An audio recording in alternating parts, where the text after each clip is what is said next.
Halo, salam jumpa lagi dalam Perspektif Isidorus Lili Jawa. Multitafsir Surat Menteri Lingkungan Hidup dan Kehutanan Republik Indonesia terkait tata kelola Taman Nasional Komodo. Sahabat-sahabat yang terkasih, beberapa waktu yang lalu kita sudah mendengar informasi, bahkan sudah membaca melalui media berkaitan dengan keputusan Menteri Lingkungan Hidup dan Kehutanan Republik Indonesia yang membatalkan peraturan Gubernur nomor 85 tahun 2022 tentang pengelolaan Taman Nasional Komodo di Manggarai Barat. Ya, sekilas kita bisa membaca dan mencermati poin-poin krusial yang disoroti oleh Kementerian Lingkungan Hidup berkaitan dengan tata kelola Taman Nasional Komodo itu. Ya, kalau kita coba menarik beberapa bulan ke belakang, ya, kurang lebih 4 atau 5 bulan lalu, suasananya panas, teristimewa terjadi di Labuan Bajo, di Manggarai Barat. Itu dipicu oleh adanya peraturan gubernur, ya, yang salah satu implikasinya adalah adanya kenaikan tiket sebesar 3.750.000 per orang yang akan berkunjung ke kawasan Pulau Komodo, Pulau Padar, dan sekitarnya. Lalu ada juga aksi yang menolak pemberlakuan badan usaha milik daerah provinsi untuk menjadi satu-satunya yang mengelola kawasan Taman Nasional Komodo itu. Ya. Dan aksi 4 atau 5 bulan lalu itu memang gempanya sangat besar, ya. Bahkan ada aksi mogok oleh para pelaku pariwisata hingga memang berujung pada turunnya sejumlah pasukan ke Labuan Bajo untuk mengamankan wilayah itu. Lalu terjadi aksi yang dinilai oleh para aktivis waktu itu adalah ada aksi represif yang dilakukan oleh aparat keamanan. Itu semua terjadi karena dipicu oleh adanya peraturan gubernur ini yang seperti saya katakan tadi, ada poin berkaitan dengan melambungnya harga tiket masuk, ya, sebesar 3.750.000 itu. Nah, minggu lalu, ya, kita mendapatkan kabar bahwa Kementerian Lingkungan Hidup dan Kehutanan membatalkan peraturan gubernur itu.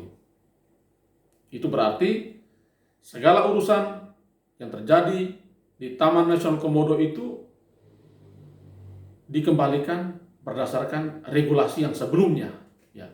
Alas haknya adalah regulasi yang sebelumnya. Nah, tetapi saya mencermati di berbagai media massa maupun media online, ya, sepertinya ada multitafsir terhadap keputusan Menteri Lingkungan Hidup dan Kehutanan ini. Ya, yang pertama versi pemerintah. Ya. Versi pemerintah provinsi bahwa ada surat keputusan dari Menteri Lingkungan Hidup dan Kehutanan. Ya. Tetapi ada klausul-klausul yang sudah disepakati sebelumnya itu tetap diberlakukan.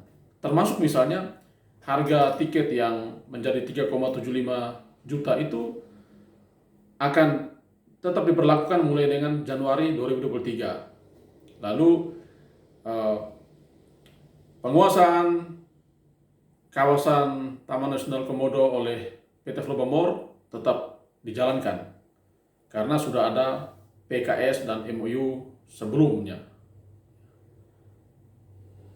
Lalu versi legislatif di provinsi, ya saya membaca dari salah satu media online menyatakan bahwa dengan adanya surat keputusan Menteri Lingkungan Hidup dan Kehutanan ini, maka Perda nomor 85 tahun 2022 tentang pengelolaan Taman Nasional Komodo itu tidak berlaku lagi. Ya. Karena keputusan menteri itu jauh lebih tinggi ya dari peraturan gubernur. Itu berarti bahwa dengan hadirnya keputusan menteri ini, maka segala urusan yang diatur oleh peraturan gubernur itu dianggap tidak berlaku lagi. Ya. Itu kata wakil rakyat. Lalu saya juga membaca bahwa ada versi dari para pegiat pariwisata di Labuan Bajo. Ya.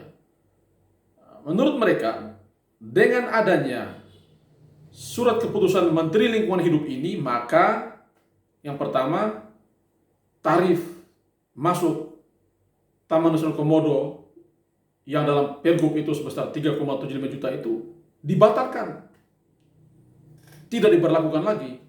Artinya kembali kepada tarif yang biasa ya sesuai dengan regulasi yang sebelumnya.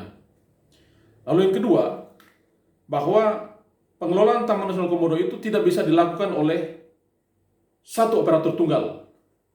Dalam hal ini PT Flobamor selaku badan usaha milik daerah Provinsi NTT. Tetapi bisa juga diberikan ruang kepada siapa saja untuk terlibat dalam pengelolaan Taman Nasional Komodo itu, termasuk misalnya oleh koperasi masyarakat ya atau pariwisata yang ada di Labuan Bajo. Jadi bukan operator tunggal. Nah, ini ada 3 versi ya yang kalau kita simak menafsirkan satu surat keputusan Menteri Lingkungan Hidup dan Kehutanan.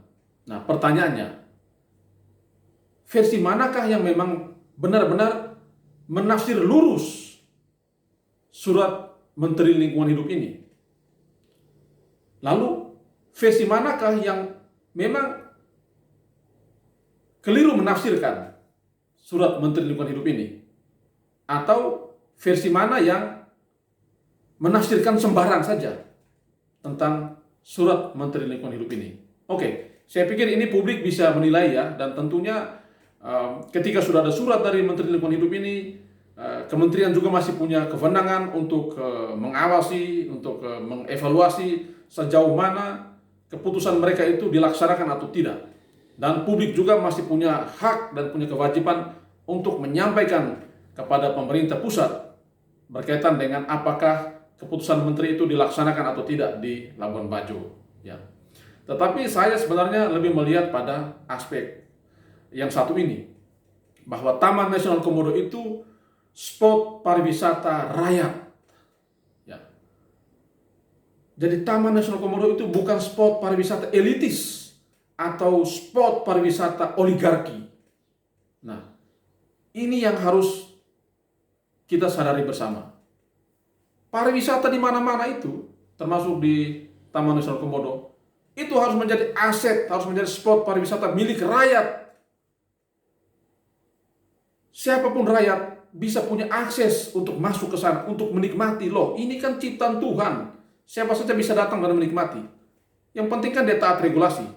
Bayar karcis, bayar tiket masuk, silakan menikmati. Tidak boleh dibatasi. Apalagi dibatasi secara sengaja dengan menaikkan harga tiket masuk.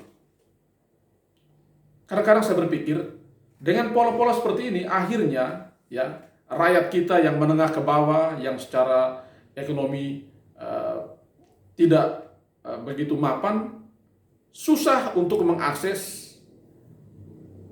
Taman Nasional Komodo. Padahal Taman Nasional Komodo ini ada di depan mata kita, ada di wilayah kita, tapi menjadi susah ke sana karena harga tiketnya begitu mahal. Lalu ini dikapitalisasi untuk kepentingan-kepentingan elit atau oligarki. Ini ketidakadilan tata kelola pariwisata kita. Ya. Sehingga saya juga sudah membaca ya sekilas surat dari menteri itu.